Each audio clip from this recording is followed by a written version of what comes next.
On a Friday night in 2019, Lena Marlowe sat before her laptop in a cheap California motel.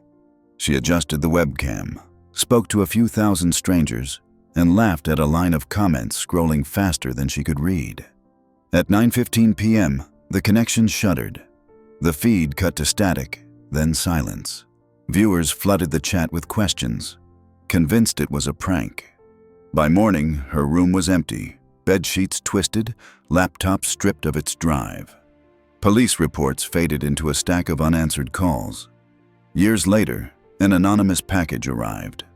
A flash drive with missing fragments of that final live stream. In the last seconds, a pen rolled off the table and hit the floor.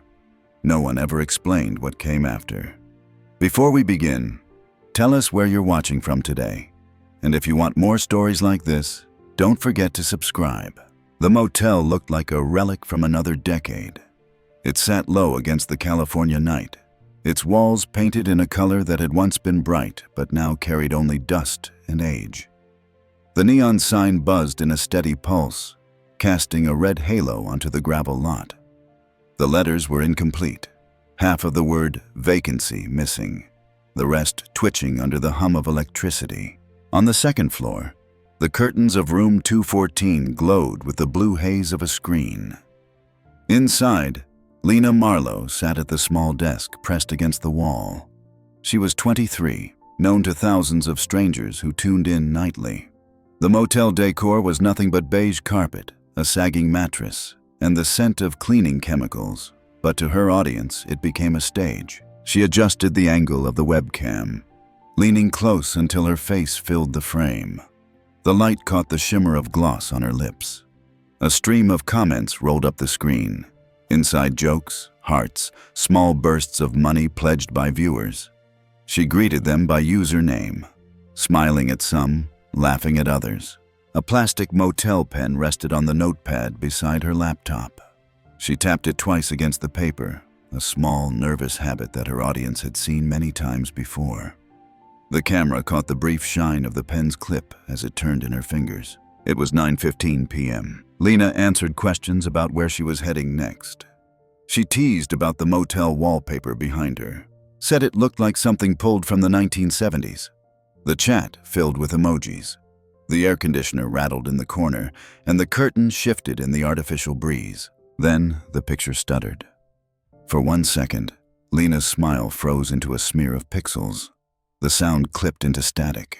She frowned, leaned closer, her lips moving as if to explain. But the feed fractured again. Blocks of color, her face breaking apart into digital shards. Viewers flooded the chat. Lag? What's happening? Come back!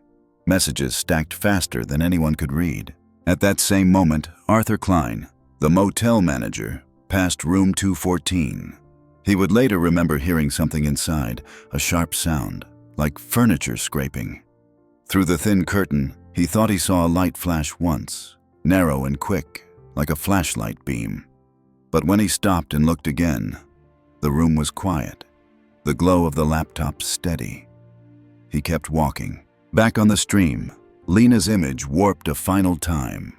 For a fraction of a second, the frame widened just enough to show the curtain behind her. Several viewers later swore they saw the outline of a figure, a shadow, barely distinct. Then, the feed collapsed into black. Silence spread across thousands of screens. The chat continued, words pouring into emptiness. Some viewers stayed, convinced she would reconnect. Others refreshed the page again and again. A few recorded the moment, rewinding the final seconds in search of hidden clues. By 9:30 p.m., the platform registered the stream as ended. No notification, no sign-off, just gone. Across different states, in living rooms, bedrooms, dormitories, strangers stared at their laptops and phones, whispering questions into the void.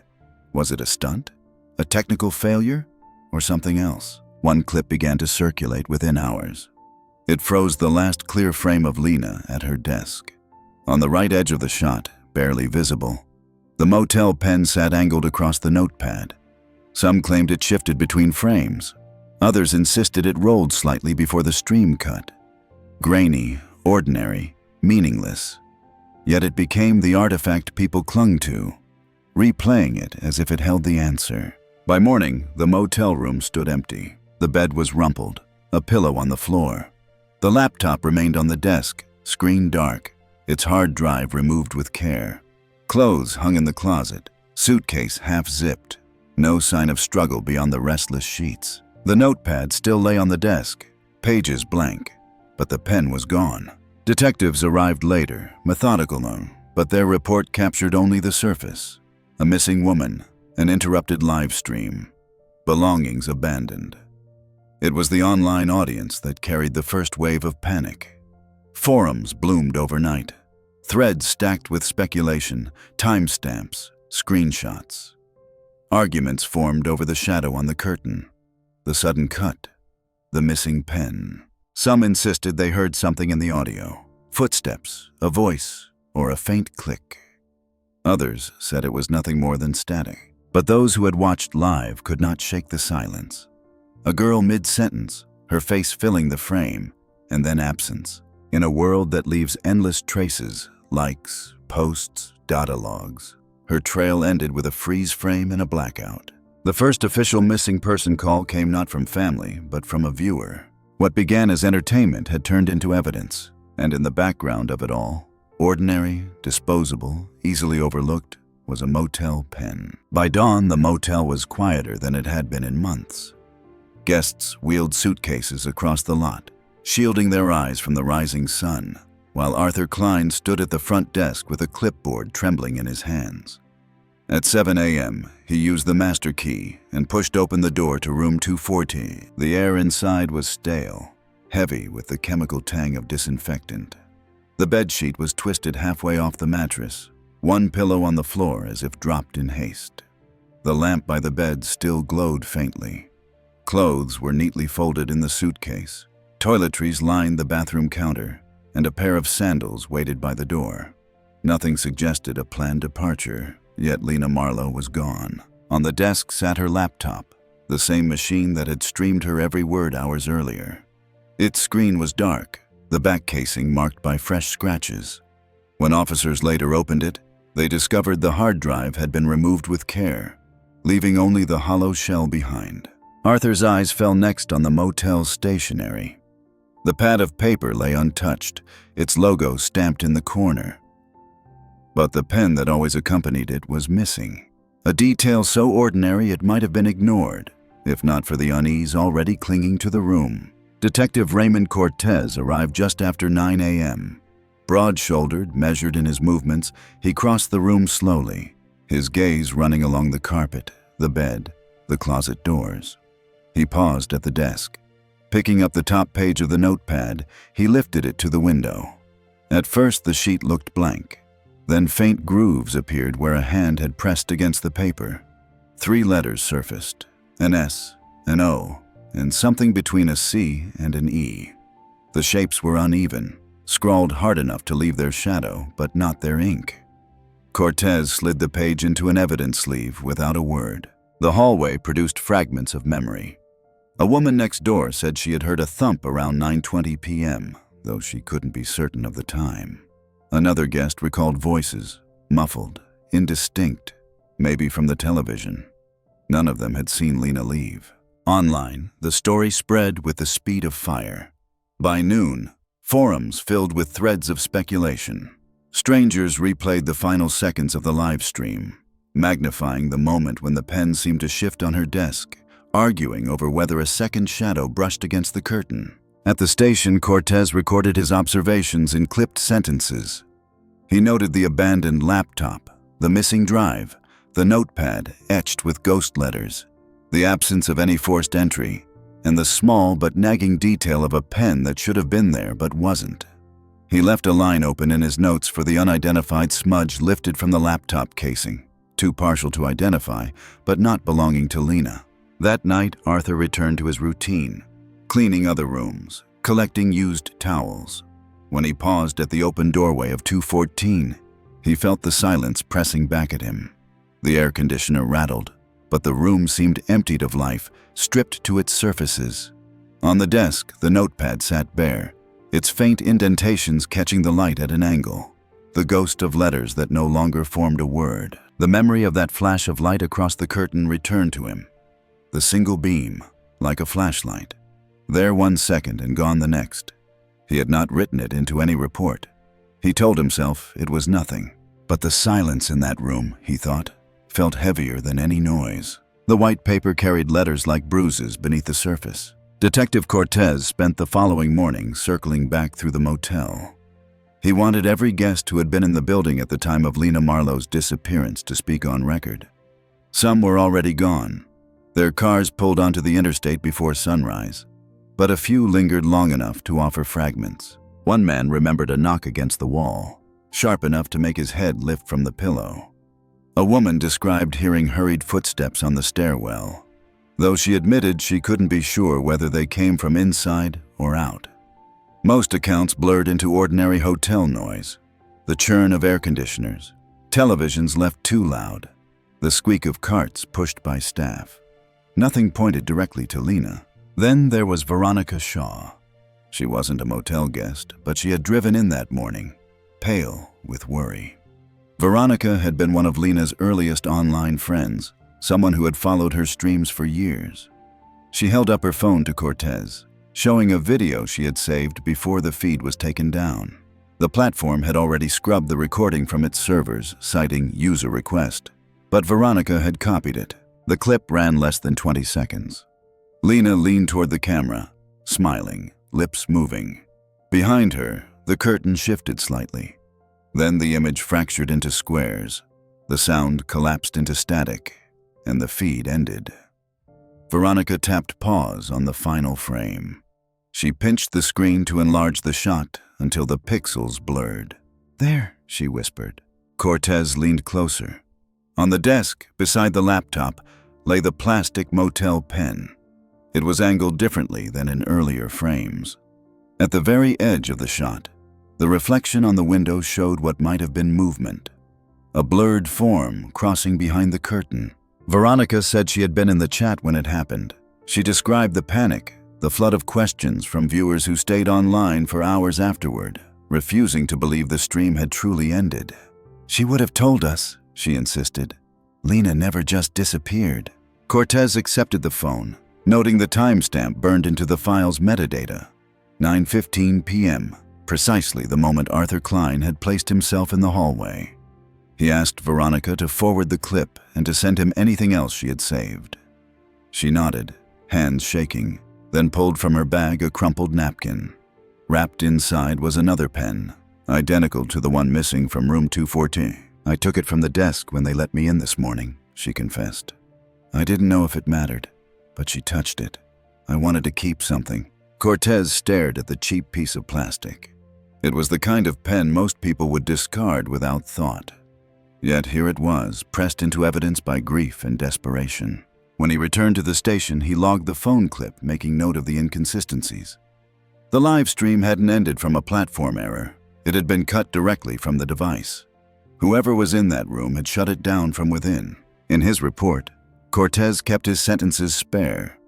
He mentioned the neighbor who heard a knock, the vague recollections of footsteps, and the irregularities in the footage. He recorded the existence of the missing pen, and the fact that another, nearly identical, now sat sealed in an evidence bag. Late that night, he watched the clip again, frame by frame. In the frozen image, Lena's face was half smile, half blur. Behind her, the curtain shifted in a way that suggested not breeze, but weight.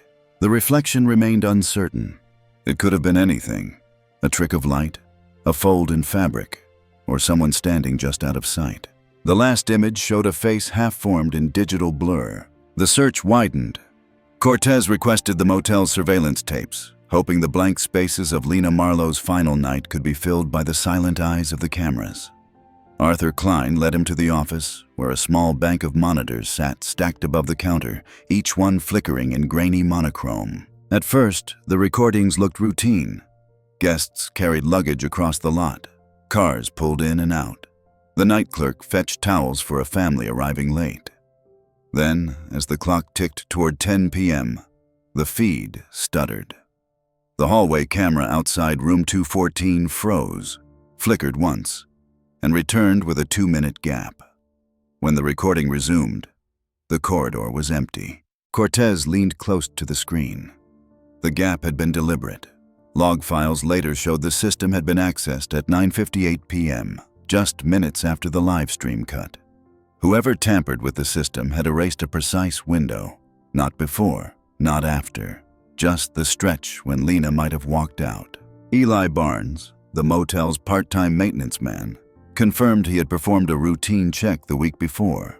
He swore the cameras had been working fine.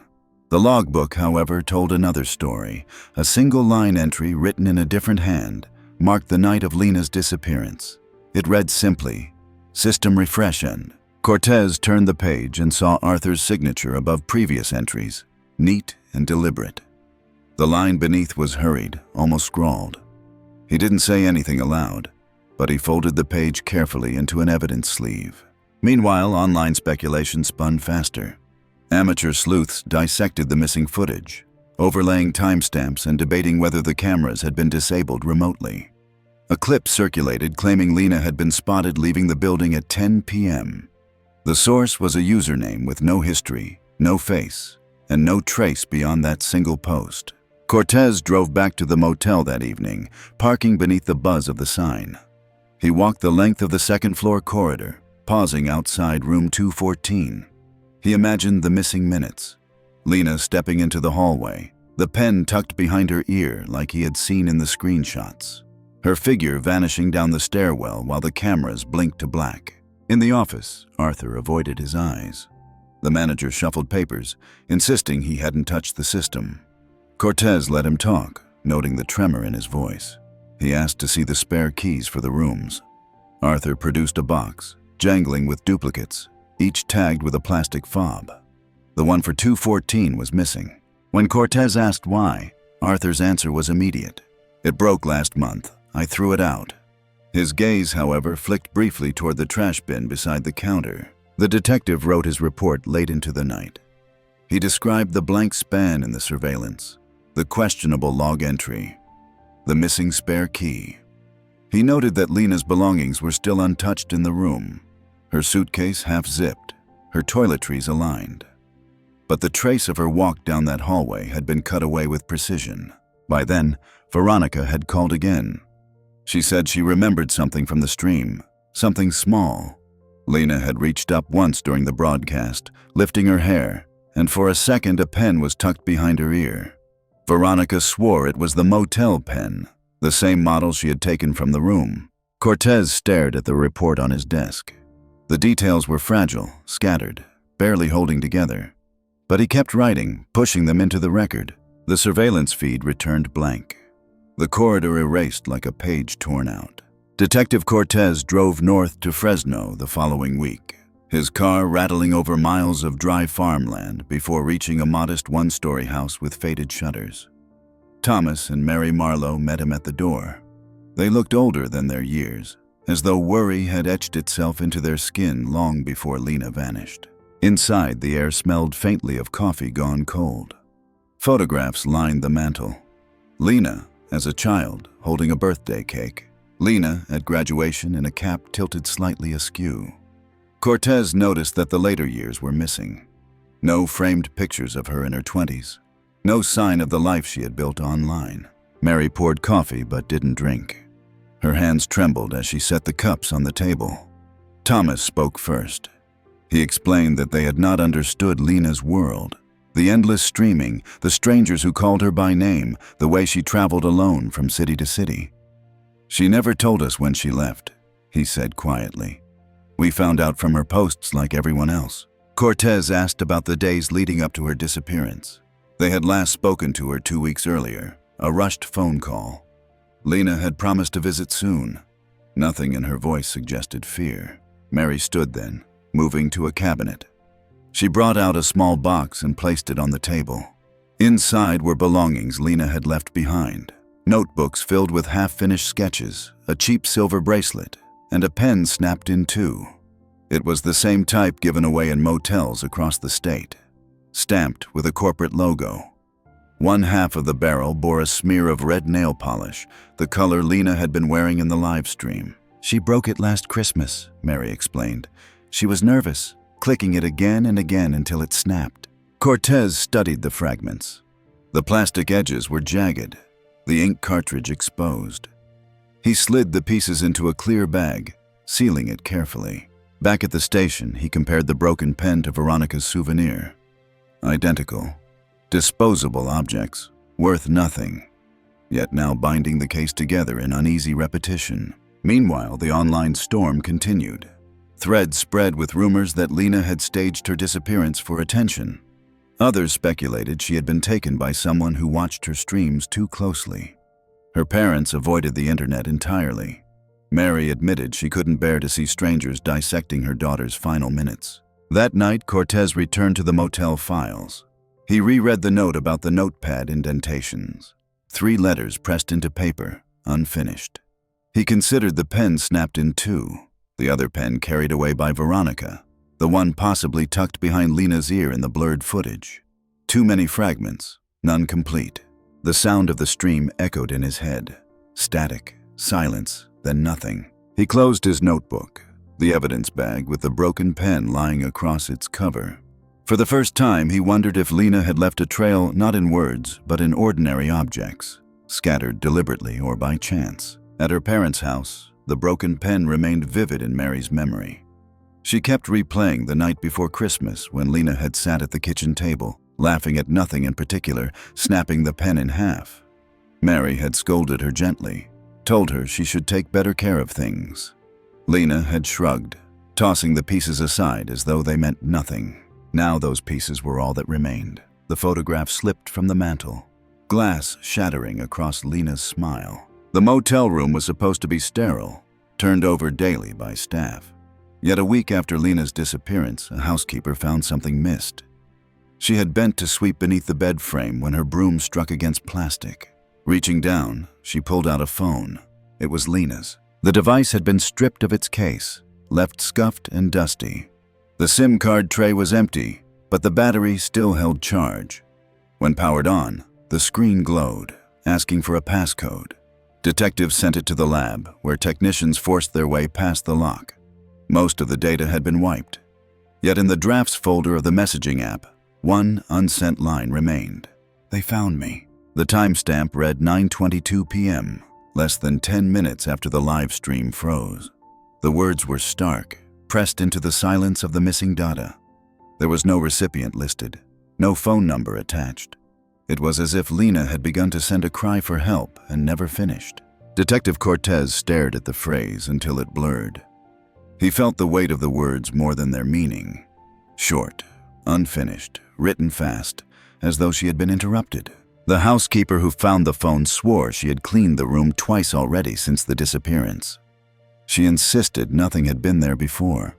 Cortez checked her schedule. The records confirmed her shift, which meant the phone had been hidden, unnoticed, until days later. Back at the station, the phone lay sealed in a bag, the single draft preserved. A forensics officer noted faint scratches on the back, like the device had been scraped against metal. They resembled marks from a bed frame. When Cortez returned to the motel, he searched the laundry bins where sheets and towels were piled for collection. At the bottom of one bag, he found a pen, soaked through with detergent. Its blue ink bled across the fabric. It was another of the motel's cheap giveaways, the ink stain blooming in patterns that resembled blood seeping outward. He sealed it carefully, the weight of coincidence pressing harder. The details unsettled him. A missing phone hidden under the bed, a half-written message locked in digital amber, a pen bleeding across linen. That evening, he walked the hallway again, pausing outside room 214. The door had been cleaned, the sheets changed, a new guest installed. Yet Cortez couldn't shake the thought of Lena reaching under the desk for her phone, typing frantically, trying to send those words before everything collapsed. "They found me." The phrase became an anchor, short enough to repeat, heavy enough to stay. He thought of the missing hard drive, the erased camera footage, the shadow in the curtain. Someone had taken time to strip away traces, yet fragments remained.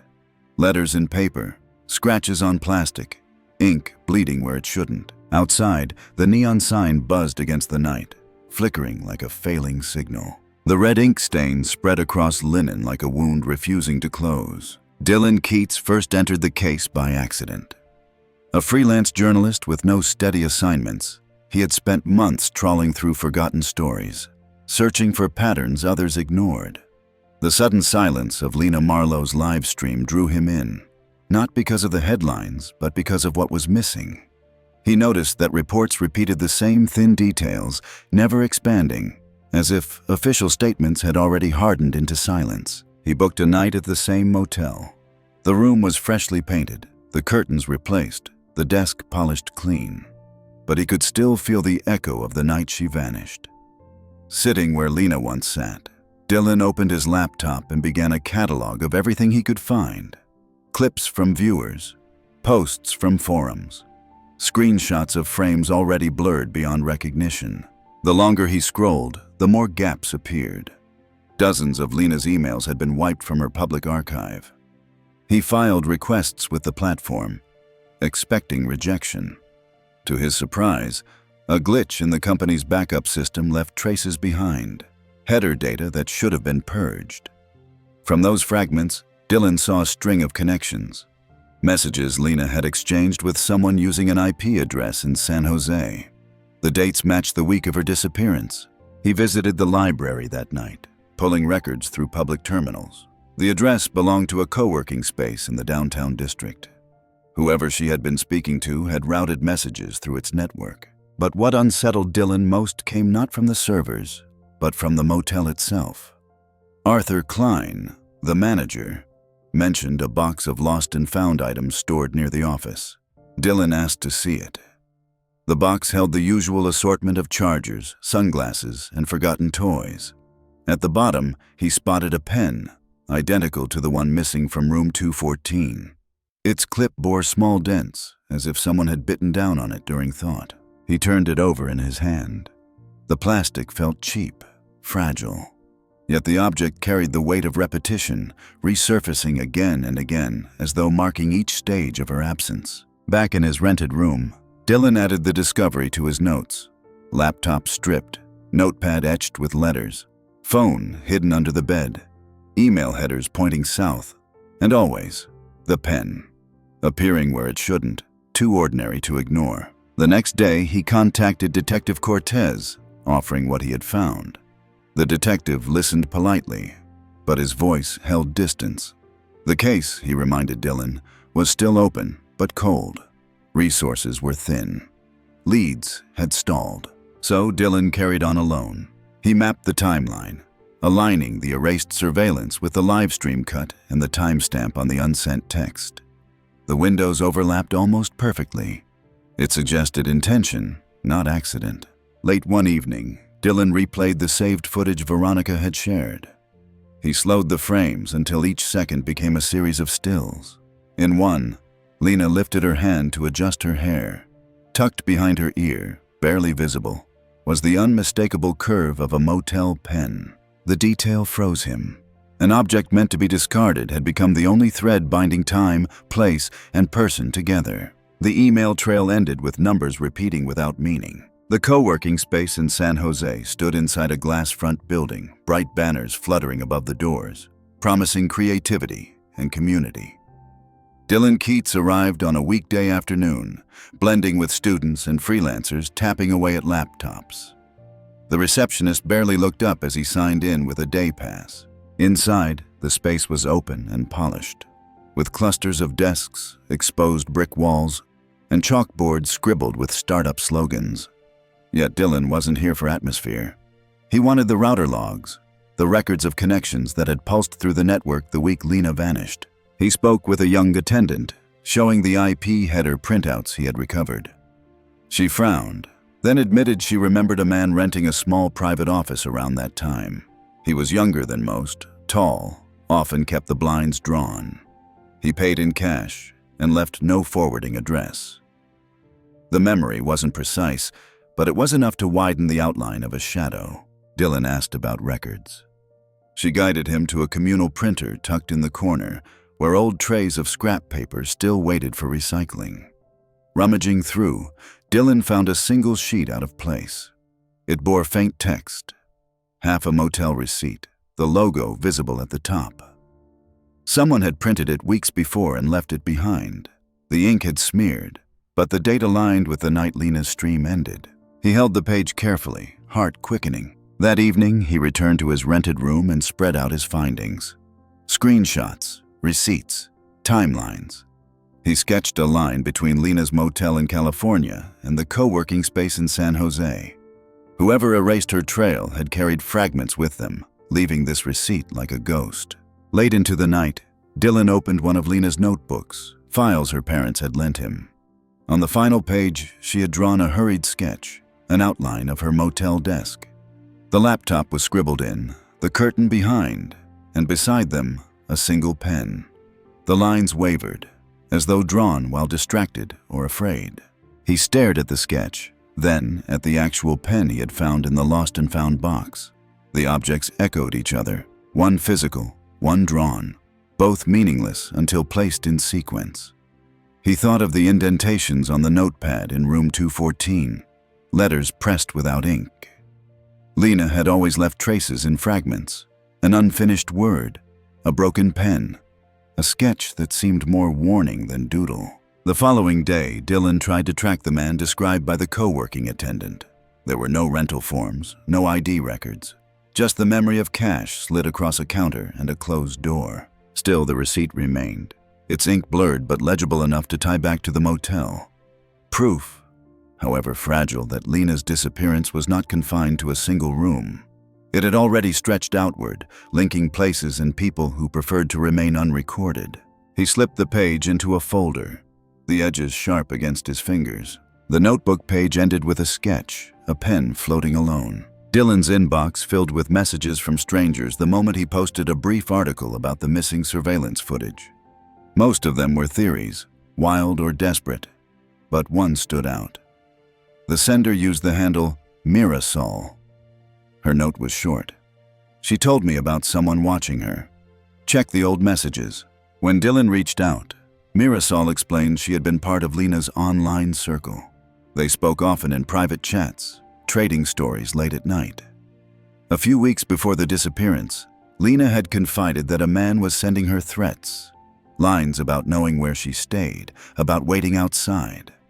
Mirasol said she urged Lena to go to the police, but Lena laughed it off, calling it just another troll. Now those messages were gone. Entire threads had vanished from the servers. Dylan filed a request, only to receive confirmation that the conversations had been purged by user action. Yet when he pressed, the technical team admitted the purge required admin-level access, not something Lena could have done herself. The erasure felt deliberate, and it fit the pattern. The missing hard drive, the blank camera feed, the hidden phone. Pieces stripped away one by one, leaving behind only shadows. That night, Dylan scrolled through old screenshots Mirasol had saved. In one image, Lena smiled into her webcam, hair pulled back, the motel curtain faint behind her. At first glance, it was ordinary, one of hundreds of selfies she had shared with her fans. But in the blurred reflection of the mirror behind her, a figure seemed to hover. It wasn't sharp enough to identify, just the slope of a shoulder, a dark outline bending toward the frame. More chilling was the detail at the edge of the shot. Tucked into Lena's hair like an accessory was a pen, the same cheap motel brand, its clip glinting under the light. The pattern kept tightening. The pen in Veronica's pocket, the broken one her mother saved, the stained one in the laundry. And now this, an object too ordinary to matter, yet present at every turn. Like an echo Lena kept leaving behind. Dylan met with Cortez to share what he had learned. The detective listened, tapping his finger against the desk. He admitted he had seen the purge logs himself. "It's not the kind of access a random stalker gets," Cortez said quietly. "Somebody wanted her conversations gone, and they had the tools to make it happen." They both stared at the printout of the selfie, the blurred figure in the glass. Neither said what they were thinking, that Lena might not have been alone in that room long before the stream cut. Outside the station, Dylan stood by his car, holding the photo against the late sun. The image warped in the glare, the shadow lengthening across the reflection. He folded it into his folder with the others. Receipts, sketches, fragments. Each one incomplete. Each one pointing toward an absence that refused to close. The mirror's blur revealed a shoulder where none should be. By the fall of that year, most people outside the circle of watchers had already moved on. New cases, new headlines. But for Dylan Keats and Detective Cortez, the silence only deepened the need to keep moving. It was Cortez who called first. A patrol officer had stumbled on a car abandoned in a gravel lot 10 miles from the motel. The license plate came back to Lena Marlowe. Dylan met Cortez at the scene, the two of them standing in the pale afternoon light as wind pushed dust across the hood. The car was unlocked. Inside, Lena's belongings waited as though she had simply stepped out for air. A duffel bag rested on the back seat, zipped but untouched. Makeup kits, clothes, notebooks, all neatly packed. A bottle of water half full. Nothing suggested she had intended to vanish. The trunk was more troubling. A larger bag sat in the corner, rainwater dripping through the lining.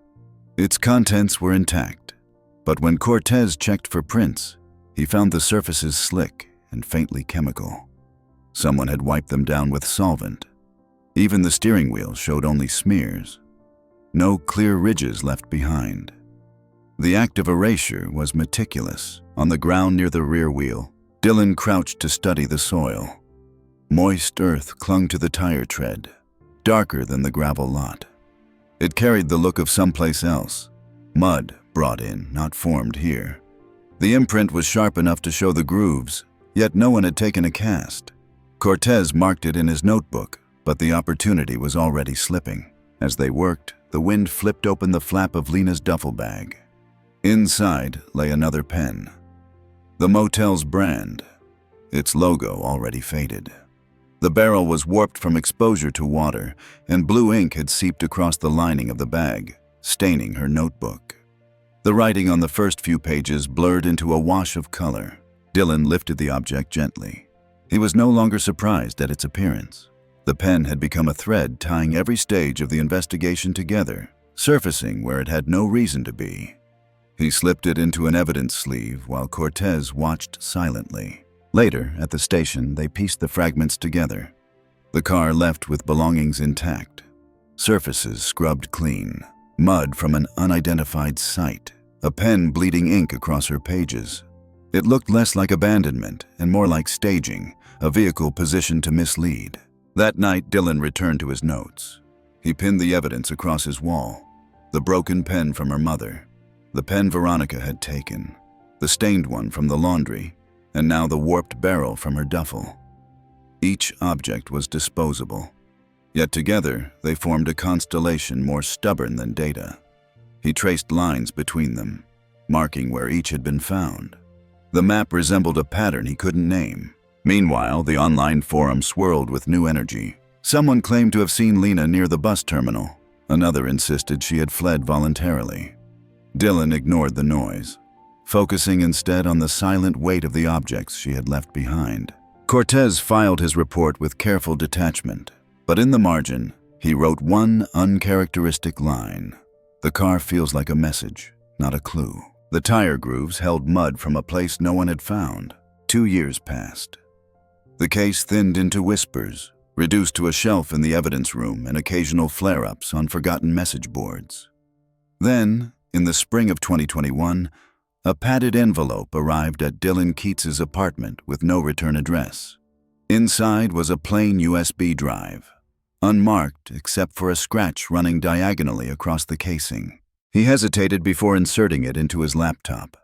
The folder held a single file, time-stamped the night of Lena's disappearance. Dylan clicked play, the screen filled with her face. Not the clean, smiling image seen in her public streams, but raw, captured from a second angle. The shot was lower, angled upward from the desk as though recorded by a hidden device. Lena leaned into the frame, lips moving, but no audio carried her words. Behind her, the curtain swayed once, then stilled. The recording lasted less than a minute. In the final seconds, Lena grabbed for the motel pen, scribbling furiously on a scrap of cardboard. The sound was captured this time, sharp scratches of metal against paper. The pen clattered to the floor, rolling just inside the frame. Then the picture collapsed into black. Dylan replayed the clip 3 times, straining to catch detail.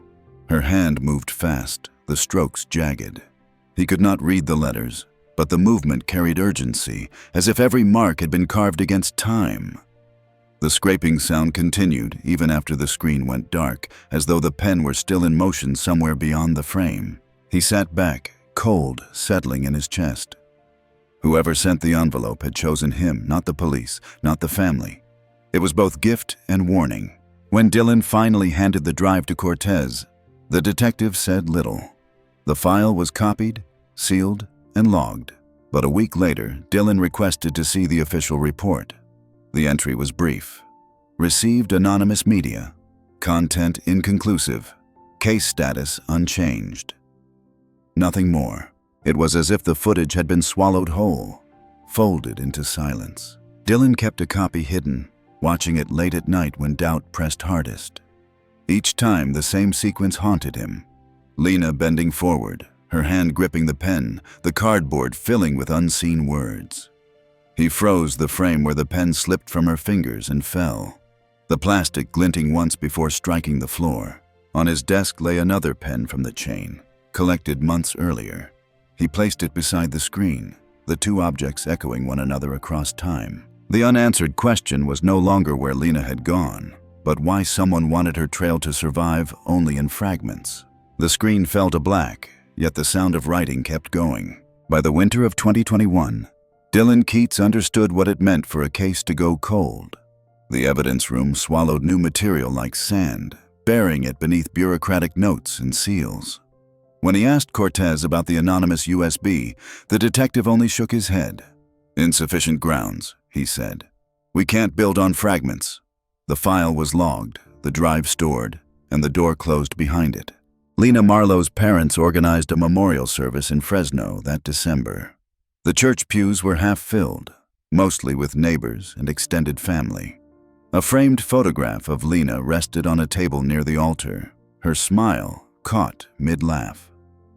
Mary Marlowe held a candle that shook in her hand.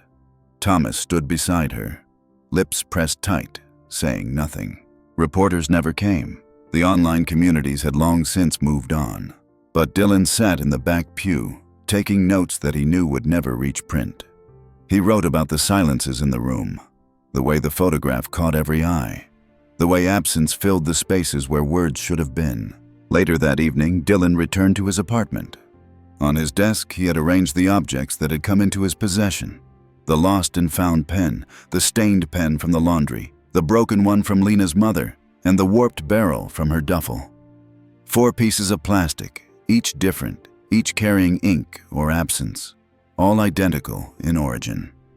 He set them in a row, the cheap logos catching the light.